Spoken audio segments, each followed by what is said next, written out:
So you've waited for the next episode. This is episode number 14, I believe, of Let's Play Plants vs. Zombies. Welcome back. Let's find out what this creature's all about. He looks like he's on fire. A tree that's on fire. He is called Torchwood, and he is a very useful plant. Effectively, green peas that pass through it turn into fire peas. And I'd mentioned in my last video that there was a column that I had empty, and that's typically where I put Torchwood. You'll notice we have no Zambonis, so we do not need the jalapeno. Technically, we don't need the squash either, but he's actually been doing pretty good for me with my early sun production. So let's load up. Definitely want this, and then we want the kelp. So like I had said in one of my previous videos, I do like to put my plants in order and how I'm going to place them. So this is certainly a risky approach, and in fact what I am going to do is, because I do need that extra slot, but I don't have enough money to buy it. So I'm going to actually take out my chomper, and I'm going to include the squash, and that will allow me to get the early production going with some protection. And again, I forgot the silly rake. I keep forgetting to go buy it. What happens if I go? No, I can't get to the store yet. Well, actually, no, I don't think it'll show. Let's just go back to main menu. I'll show you that when you leave, your game will be saved. Go to the shop. I need 20,000. I've only got less than 4. Let's see what happens when I go back. So I'm going to restart it just so I have the rake. Nothing changes on this side, so let's just load it up. And we're off to the races. Ah, wonderful rake.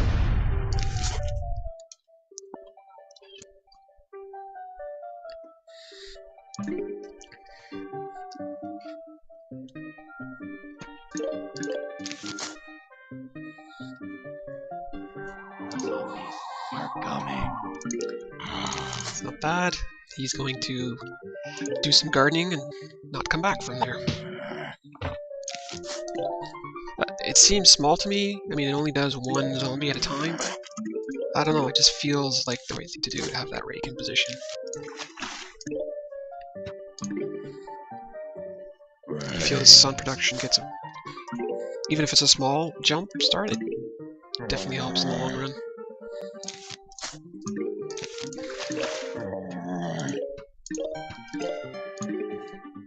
So I'm waiting for squash to come, and he'll take care of that business. So I could be using the potato line instead of the squashes for this purpose, but I just thought I'd change up the strategy a little bit.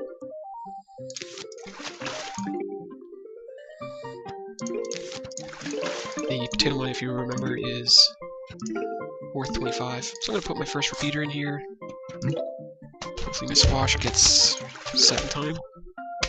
There we go, put the squash down there. Only 1 sunflower left.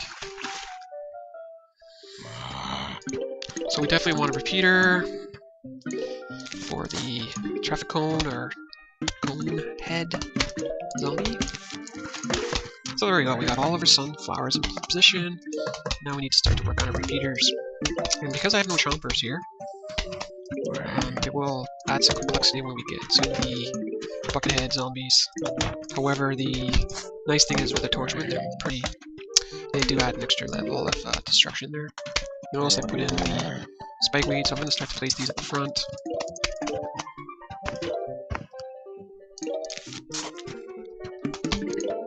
It's one of those things where I almost wish you could place them on the water, but I guess that wouldn't make much sense. Need to have the lily pads. Let's get the repeater in the water. This guy's going in there. Put kelp over there. I'll get my spike weed there. So definitely want to get another repeater in the water. And then we'll... In this case, instead of it being a chomper walnut combo, it will be a Torchwood walnut combo. There we go. So now we've got spike weeds. So I'll get a kelp in here just because. So we're ready for our first Torchwood walnut combo. Oh yeah, those dolphin dudes are deadly because they will jump over walnuts. In fact, they will jump over plants, and I just realized I'm kind of in trouble here because, yeah, I'm gonna use this guy. Squash to kill him.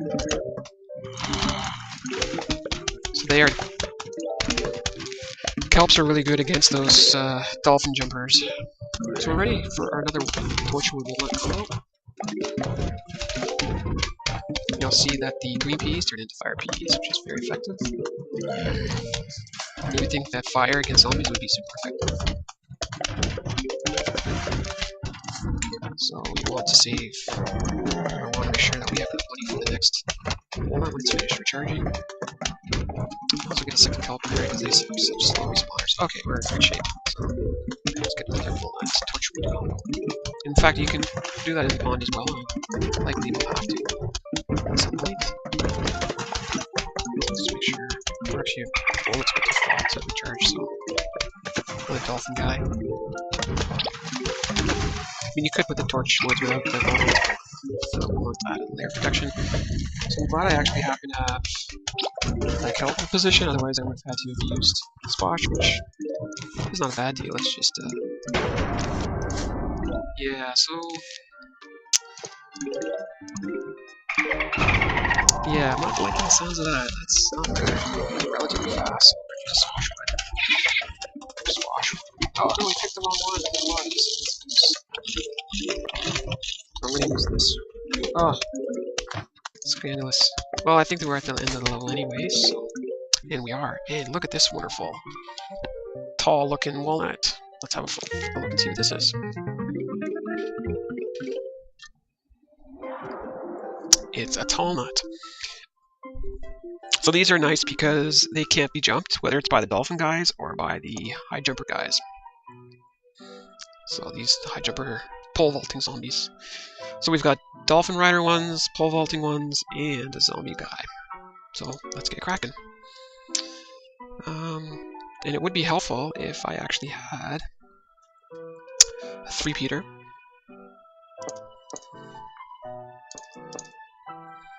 And we are going to use the squash for our early game. They'll be helpful also against the Zambonis if we get into trouble.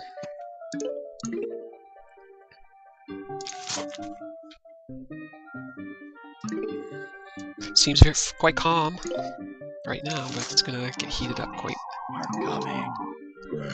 quickly.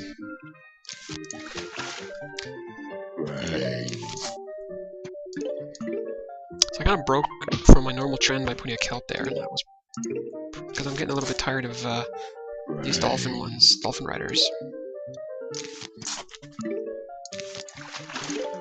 So I'd like to have 2 here just in case.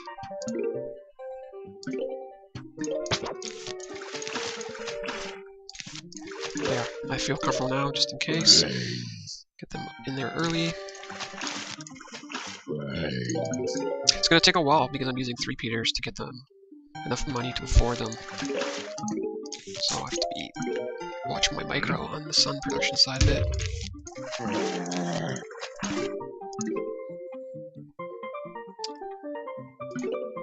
Just gonna get these suns built up here.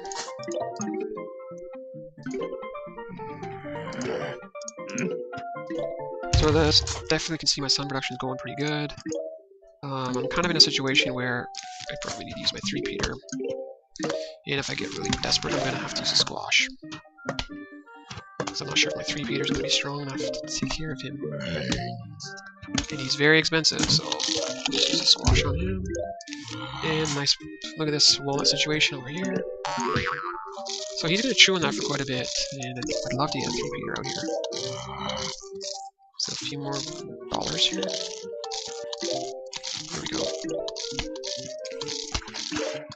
So once I have a 3-peater in the middle, we're in good shape. I'm actually going to spike meat under there because he is just chewing away on my tall nut. 3-peaters are quite handy, so we have another tall nut situation. Put that there. So we need to kind of get these spike beats happening as well because the Zambonis are guaranteed not far away.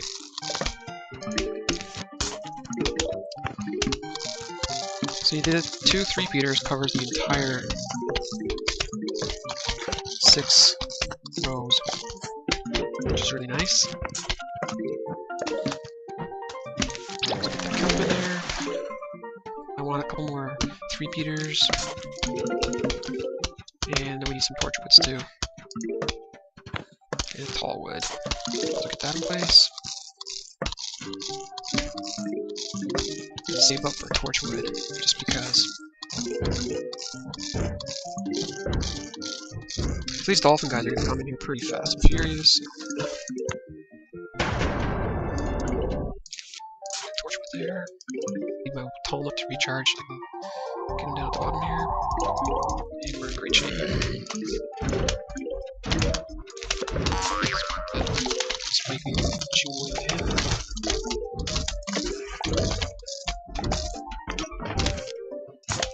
We need one more spike weed and then we will have fully placed them, which is great. And I still would love to get a couple more repeaters, but you can see here, like, these two guys have been doing quite the job here. Definitely need a couple more kelp.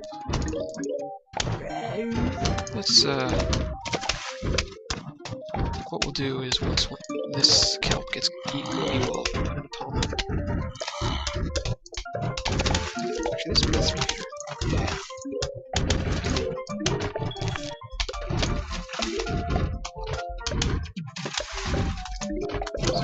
2/3 of the way there. Saving up for another 3-peater.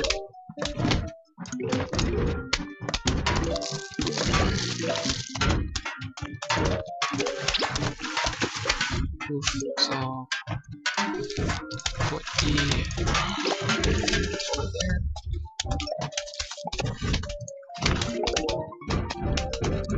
So this is ammonia, but don't worry.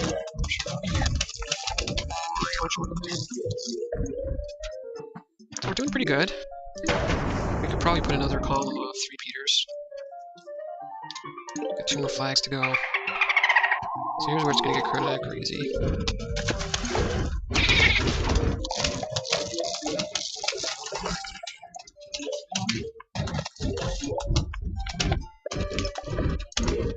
So we're ready for a tall nut, so I'm gonna actually see if this kelp actually takes.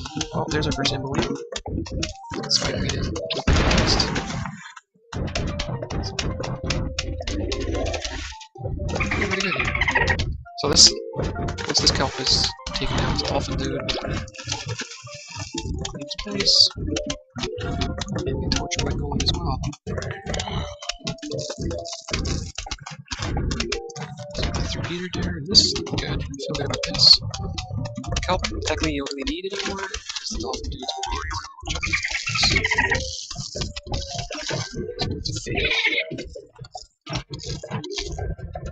So this is pretty much it.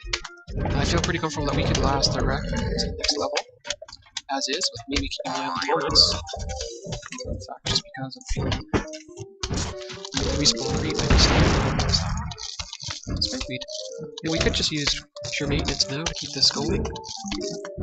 I wish there was a fast forward button, really. I think what I'll do is I'll just save up money for a couple more 3-peaters. Over there, and I think that'll finish up this level, and we can just get the end game going here.